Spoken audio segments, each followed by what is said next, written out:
Yes, welcome everyone here to the Smash Sport Show right here on Smash FM here on a lockdown Thursday here in Melbourne. Of course, let's continue up to Queensland in particular and of course speak to one of our favourite teams. That is the Yeronga Sth Brisbane, and they had a critical win on the weekend. They went to Yeronga Park and absolutely demolished Coorparoo on their home field by 3 goals to move into second spot. And of course now this weekend has become a more critical game for them because they take on the ladder leaders Bond Uni at home at Leyshon Park this weekend, which is actually a family day out there at Leyshon Park. And of course we've got two very special guests from the QAFLW team to tell us a bit about it. Thanks both for joining us.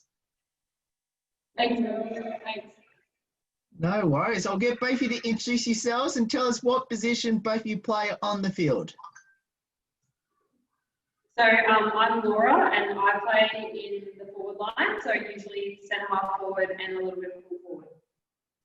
And I'm Mia and I play either fullback or halfback. Let's talk a bit about last week's game. You took on one of your many rivals. This obviously a close town rival in Coorparoo at their home field. How sweet was it to beat them on their home field and now leap into that double chance into second spot? Yeah, look, it was a pretty amazing win to tell you the truth. The seniors came away with an amazing win, and I think it was probably one of our best played games. We really came together as a team, and we were just humming. The midfield had an amazing team response. They all came together and just worked really well, and it was just pretty amazing to, as you said, beat them on their home ground and to put us in this position of second on the ladder. And the development team had their closest game. They ended up in a draw. Which our Yeronga squad seems to be really good at now that we've got 3 draws between us throughout the season, which rarely happens in AFL, but the Yeronga we seem to do that. So yeah, a little bit bittersweet there, but still such an amazing performance, and I think everyone going into finals in a couple of weeks feels really confident. Now, of course, the last, almost month, 3 weeks of now that the club's had some amazing media hype in regards to what's happened. I think 3 or 4 weeks ago, wasn't it, with the viral of the club song? How's it been like? I think it's been really obviously well received through our group, but we've probably been really humbled by the impact it's had throughout Australia and the world. It went viral, which is really cool. And I think Jamie is feeling like she's a bit overwhelmed with the response. But I think for us, it's something that is really, it's a normal response for us. We don't think it's anything different to what we'd be doing. We're a really inclusive club, and we make sure that we have all girls, regardless of their football ability or any of their natural ability. We make sure that they're included and they feel like they're a part of our group. Of course, I've been to watch your team play a couple of years ago, and I feel that it's a real family club, and especially that, and you mentioned, Laura, before about, I guess, he's a really tight-knit group, and I guess everyone's treated as equal. How important is that for both of you? I think that's probably one of the most important things. The fact that we have such an amazing squad of women that support each other, we all raise each other up, and I think that's the culture that Yeronga has and that we want to continue to bring. As Laura mentioned earlier about that being inclusive to all and just opening our arms. I think from the family perspective, we all get around each other. Some people don't have family here in Brisbane, so we kind of become a bit of a footy family. I think we really try to do that a lot, don't we? We just are really here for each other on and off the field, and that's what matters, because when we're supporting each other like that, that's when we play our best footy. And I think off the back of what Mia said there, it's also important for us to understand that everyone plays a different role in the club, not just even in the team that they are playing in. And that's what we really value is, I think as a group, we bring something very different, each of us, to what becomes a really large Yeronga puzzle, and everyone has that piece that is key to the success of having a beautiful puzzle at the end. And I think that really showed probably on the weekend, with particularly how the seniors played. It was just like, it just gelled, and that's essentially what we want to replicate from here on out to the end of the season. Now let's talk a bit about the game coming up. Big game at Leyshon Park. You take on the latterly's Bond Uni, which is the live streaming game, which will promote that in the next couple of days or so. I guess, how has the preparations been like for that big game against Bond Uni, which obviously if you win that game, you most likely will take top spot off them? Yeah, I think our preparation, we actually probably haven't changed that much, because we've been really happy and impressed with how well, as you were saying, like we've gelled. And I feel that, it's quite difficult coming back with probably all teams coming back post-COVID lockdown, and we're on the up now. I feel like that's the direction we're heading, and so our preparation has been in that response where everyone's excited for the challenge. We've had, the last 2 weeks, the seniors have had 2 really big wins, and we just feel like we can do it again. You mentioned about that. I think you played the top 3 teams, including this week, I guess in the last 3 or so weeks. I guess, how has the team managed to cope with, the pressure of, playing against the top 3 teams the last 3 weeks? It's a good question. I think it's really important that we have good leadership at this club, ensuring that we're staying on task, and it seems to be that we're not really too concerned about who we're playing next week or the following week. We're really zoned in on what we're doing to that particular week, and everyone, as I said before, has a role to play, has a job to do, and we're very present in what we're doing. We're not too worried about what other clubs are doing, because we are quite a good internal group, and I'm really focused on the task at hand, I think, in preparing for that particular week. Now, of course, I had a chance to interview 3 of your other teammates last week on Tuesday, prior to the Coorparoo game, which became to be a bit of a lucky charm, I think, because he's got over the line that game. So hopefully this is going to be the same after this interview. Hopefully you can beat Bond Uni. But tell us a bit about the season, because obviously you think you played the first couple of games, then COVID hit, and now you're back to resumption. And I think my memory serves me correct, when you came back, I think you were sitting just outside the top 4. Did the COVID stop sort of helped you out in some ways now, now in hindsight? I would say it definitely did. I think it made us more grateful to play together and to have the opportunity to play. And we are feeling very lucky, and unfortunately our Victorian counterparts are not in the same boat, and that really does spur us on the fact that we get to not even just train each week, but play, of course.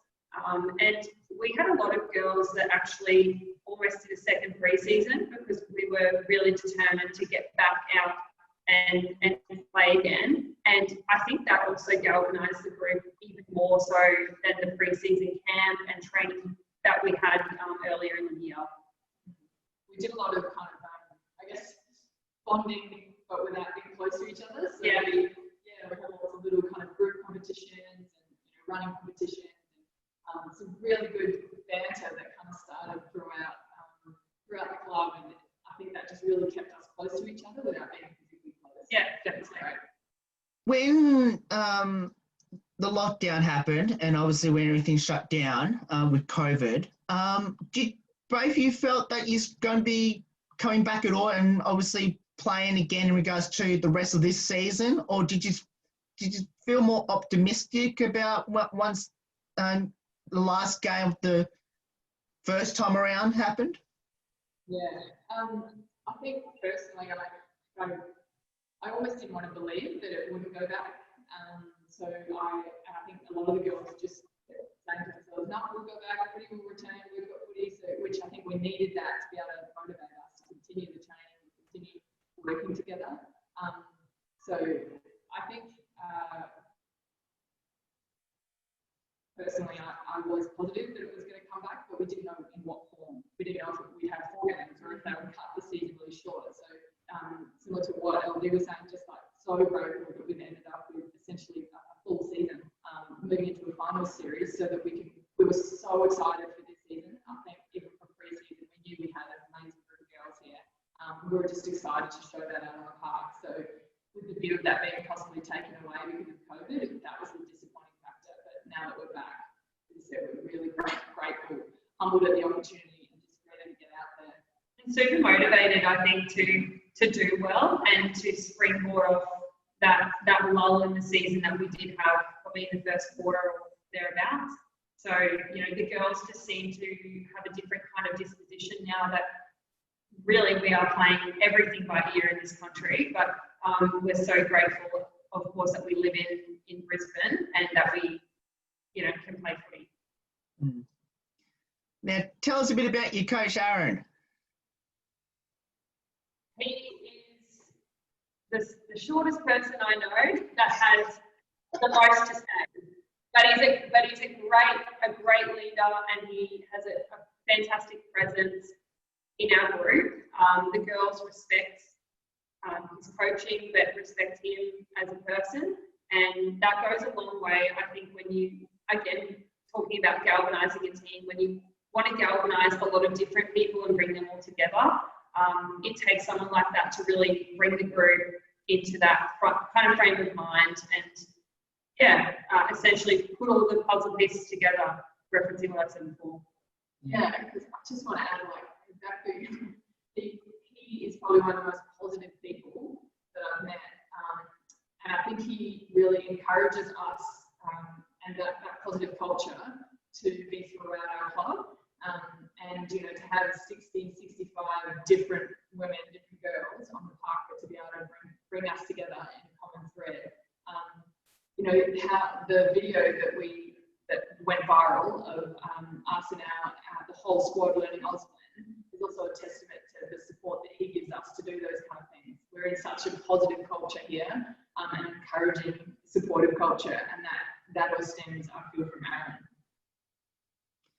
Now, let's talk a bit about both your football journeys. Where did it all start and why did you choose it? My football journey, I must admit, was heavily influenced by the beginning of the AFLW. I used to play competitive water polo and was a soccer player years before that.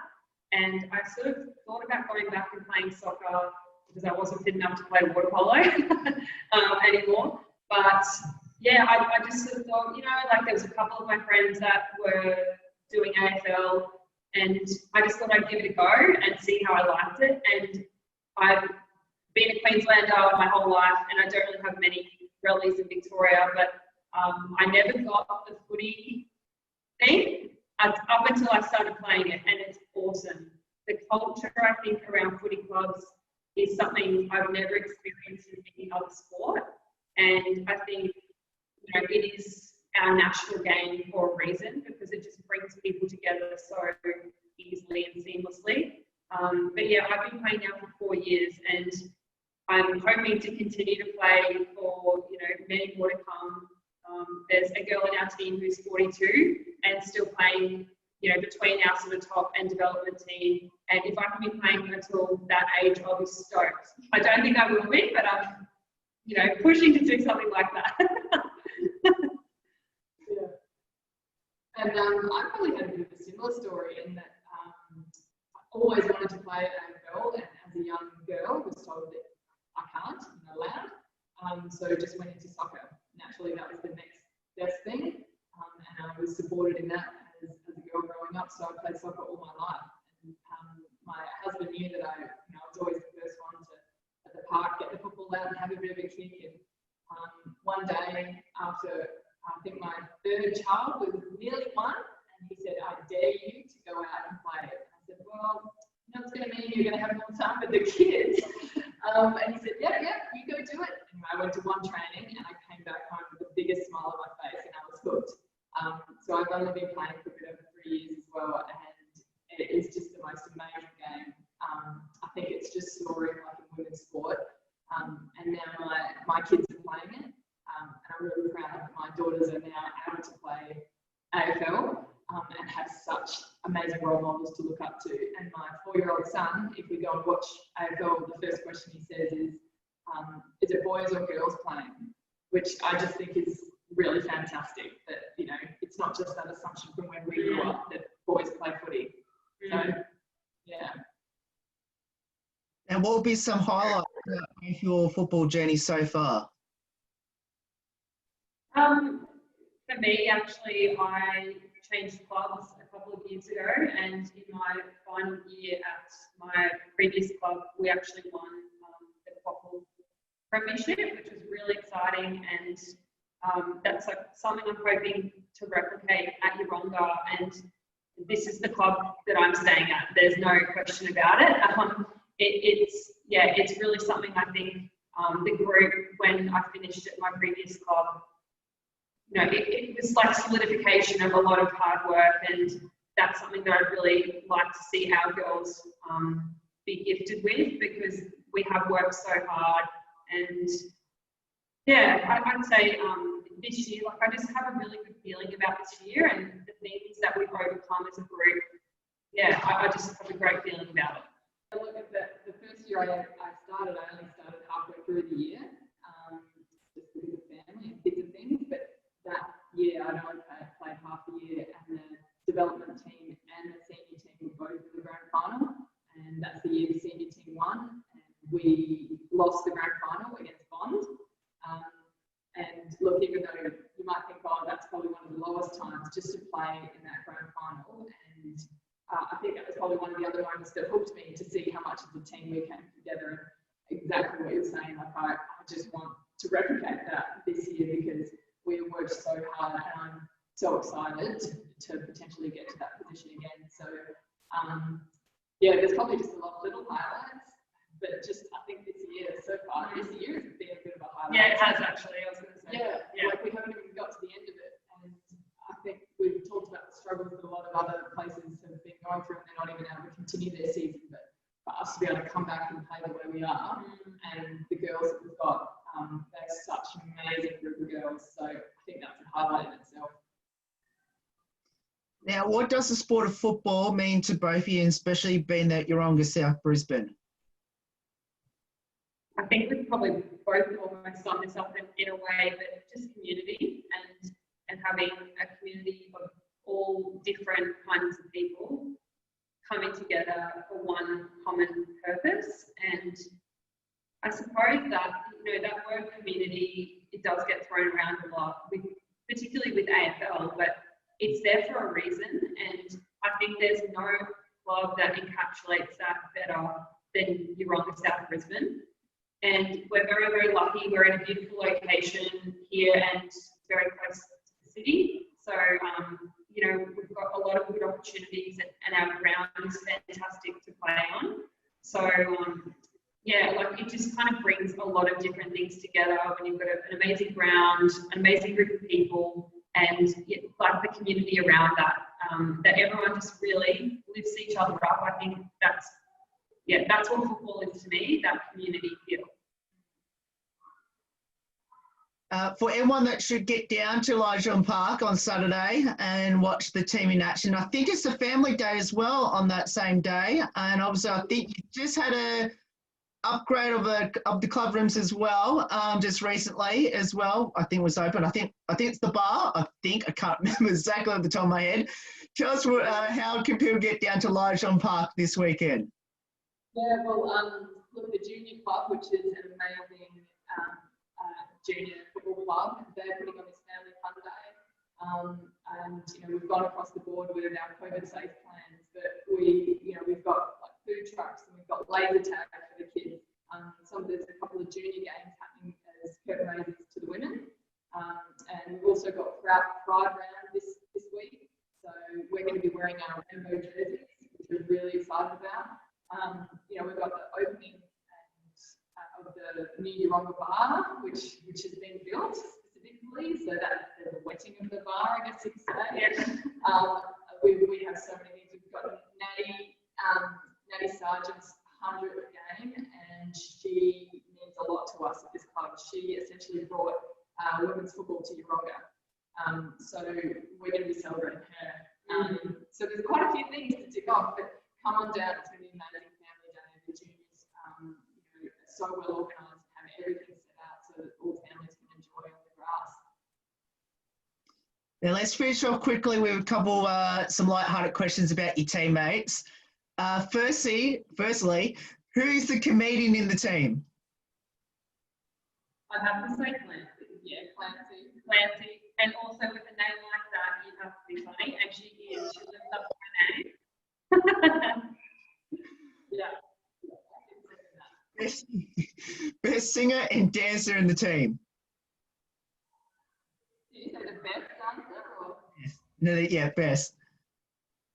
Ooh. Yeah. She's got some pretty good moves. Yeah. Dancing background. Yeah, sure. Ballet, contemporary. Yeah. And gymnastics. Gymnastics. She's a bit more flexible than everyone else, so she probably contort her body on the dance floor a bit differently to us. With the laugh factor as well. Yeah.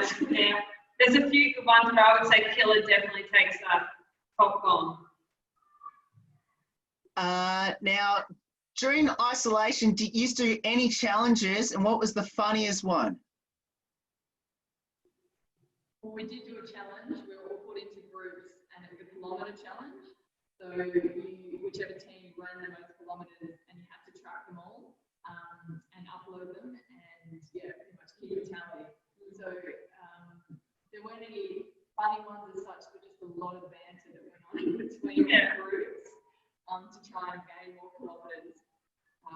I think I'm not sure if it was health workers or people that are quite active in their jobs, did ask the question about wearing their Fitbit or Garmin and being able to clock up walking kilometres, which is not part of the challenge, and also an unfair advantage if they were going to do that, but that did not get approved by the leadership team.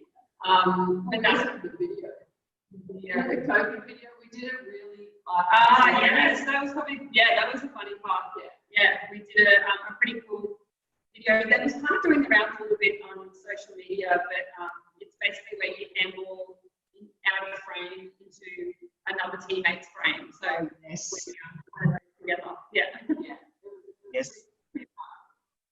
I've actually seen that video, so I've actually seen it. So it's actually a pretty good one too. Who had the most embarrassing moment so far this season, and what was it?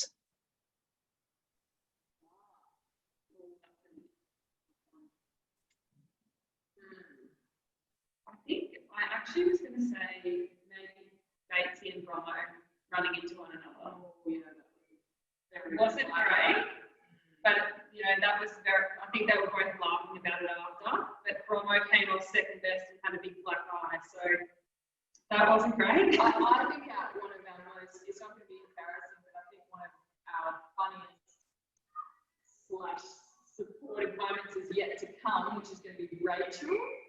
Yes. Wearing her mask. So Rachel broke her nose a few weeks back, and she's since had That's right.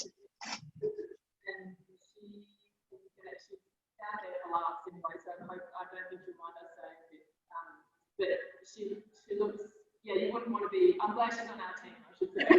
She looks scary with the mask, so it's just going to be out there to make some impact. Wait for that one. We'll send you a photo. That's right. I almost forgot about that. I know she did mention that. And one last one. Do either of you have a hidden talent that you didn't think you had during this isolation? Patience. Yeah, actually, I was going to say learning to use technology more efficiently. I didn't realise that was a hidden talent, but I feel like I was, thinking, that's actually something I've developed very quickly. So that's good. But nothing out of the ordinary. That I can think of. No, I can't, admit to starting sewing or anything useful like that at all, really. No sourdough being made, I don't think, in the group, so no keen bakers at Yeronga at the moment, so we'll have to stay tuned on that one. Absolutely. Well, both of you, thank you so much for giving up your time to join us. It's awesome having both of you on the show, and please send our best wishes to your teammates for us, and hopefully you can get over the line against Bond Uni and claim that top spot off them by the end of Saturday night. Good stuff. Thanks for having us, Will. Thanks, Will. No worries, and that's Laura and Mia there, joins from the Yeronga Sth Brisbane team. Make sure you get down there, Leyshon Park, this Saturday, because it is the live stream game for anyone who's not in the area or can't make it to the game, because we'll post all those details up on our social media. There's more on the Smash Sports Show right after this. Don't go away, here on Lockdown Thursday.